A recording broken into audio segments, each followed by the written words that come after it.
మరి గోవు గొప్పదనాన్ని మొట్టమొదటిసారిగా సమాజానికి తెలియజేసిన శాస్త్రవేత్త ఎవరయ్యా అంటే శ్రీకృష్ణ భగవానుడు అని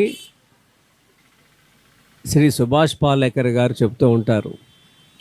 సుభాష్ పాలేకర్ గారు మనందరి కోసం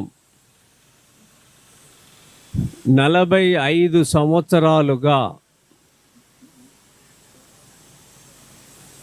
ఒట్టిపోయిన ఆవుతో ఈ భూమికి, మానవాళికి, సమాజానికి మేలు జరుగుద్దని, పాలు ఇవ్వని ఆవు పేడ మూత్రంతో ఈ పంటలు పండించవచ్చని నిరూపించి ఇంతమంది రైతులకి 40 లక్షల మంది రైతులకి జ్ఞానాన్ని అందించారు.